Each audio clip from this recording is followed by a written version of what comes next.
Hi guys! Hello! Welcome to my YouTube channel. It's me, Debbie Mercado. And today, tuturuan ko po kayo kung paano ma-achieve yung ganitong look. Gusto niyo ba? Tara na! Today's video, gagamitin ko ang Airmat Foundation from Bourjois Shade Vanilla. Quick tips, always put moisturizer before ka mag-makeup. Aside na moisturize yung skin natin, it helps rin na mag-last ang makeup sa skin.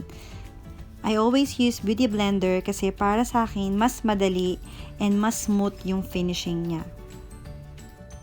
Next is Concealer Healthymix from Bourjois Shade Light Vanilla. Maglalagay ako under eye, both sides, sa ilong, sa noo, kung saan tayo mag-highlights, sa baba, at sa magkabilang paligid ng labi. After that, sinunod ko na rin nilagay ang contour cream using brush.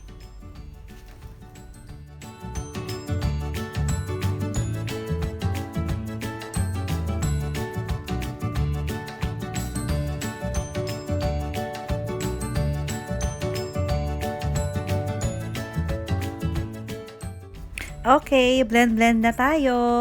Sa pag-blend, tinatap ko lang ang beauty blender para mas concentrated yung pag-conceal. Pag-brush kasi parang nadi-diffuse yung product, so hindi niya masyadong nakukonceal yung dapat i-conceal.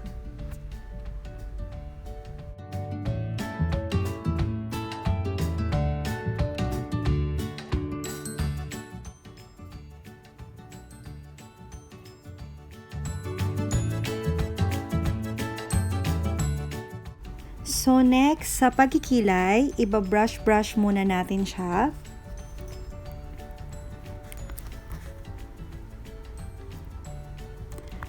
So kung mapapansin nyo, inuna ko muna sa ilalim. And then sa taas, para makuha natin ang shape niya. Saka natin punan yung empty space sa loob. Kung mapapansin nyo, iniwan kong empty sa gitna kasi gagamitan ko lang siya ng spoolie brush para faded out yung dating niya.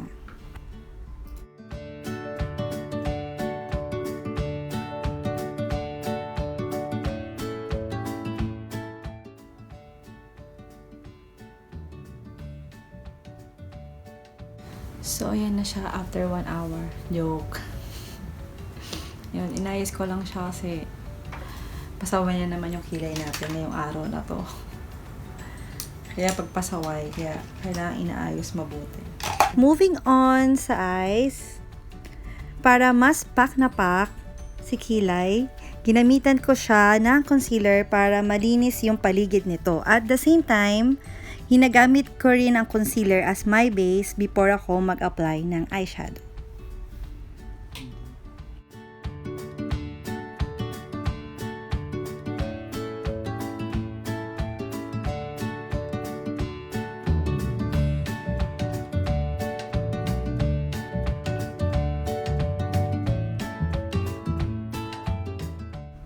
Pero syempre, after ng concealer, mas gusto ko pa rin siya iset ng powder para mas easy and smooth yung pag-apply ko ng eyeshadow.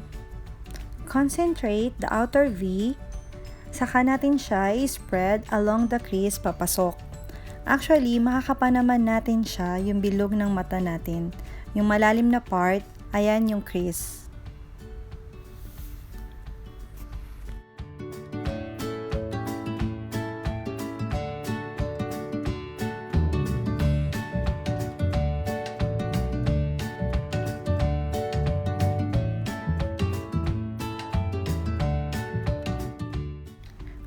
Okay, next, gamit ang smaller blending brush with dark brown eyeshadow para pa-intensify natin dun sa outer B.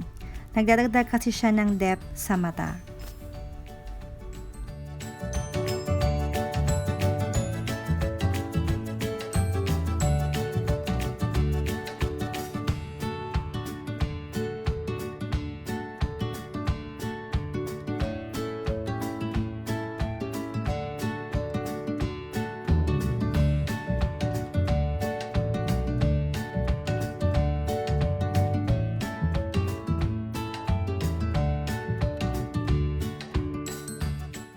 So this time, ikakat na natin yung crease at para ma-achieve yun, gagamit tayo ng concealer at flat brush.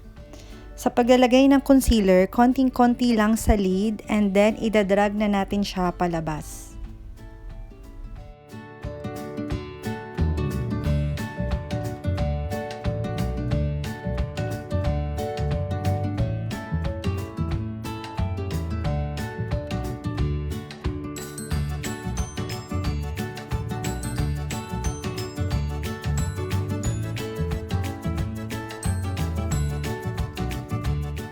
Then, lalagyan ko na siya ng konting shimmer eyeshadow. Since smoky look, maglalagay na rin ako ng black shadow sa upper and lower lash line. Moving on, I'm using liquid eyeliner from BOURJOIS. Sobrang favorite ko talaga siya guys kasi brush yung tip niya. Mas easy siya mag-draw ng wings.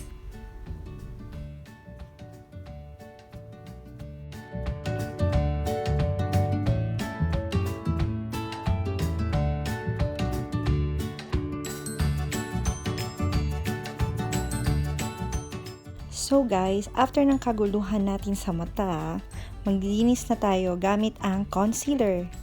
Maglalagay lang tayo both under eyes and ipi-blend ng small blending sponge.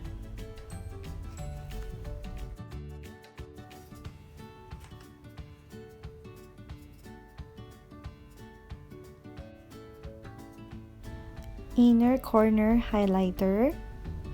Okay, next, I use BOURJOIS Airmat Powder shade Ivory Rose para maset ko na yung foundation ko and para magdagdag coverage din siya sa skin. So, ayan, flawless na ang look. Next, Mascara Twistup from BOURJOIS. Konti lang ilalagay ko kasi maglalagay pa ako ng false lashes para hindi siya ganun ka-heavy.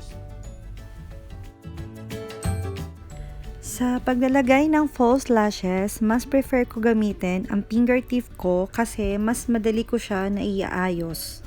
Bali, ipapatong mo lang siya sa upper lash line mo, then slightly push mo lang siya hanggang sa dumikit. Pero syempre, bago ang lahat, susukatin mo muna ang lashes tugma doon sa haba ng lash line mo.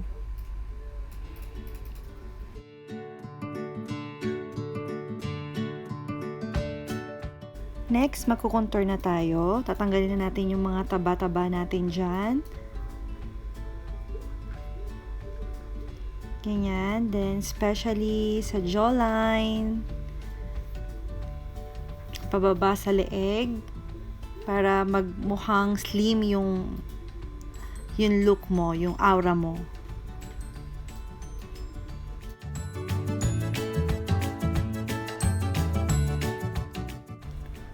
Using Noha Blush Palette from BOURJOIS, maglalagay lang ako ng konting pink blush sa aking cheeks.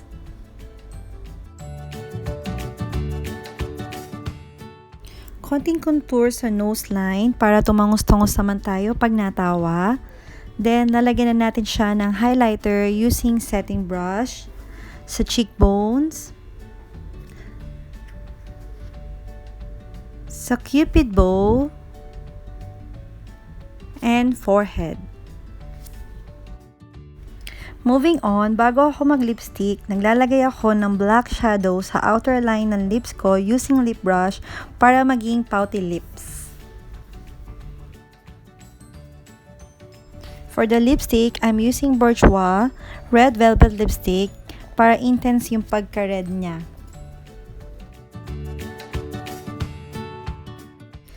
That's it for today. I hope you like it. Thank you for watching. See you on my next video.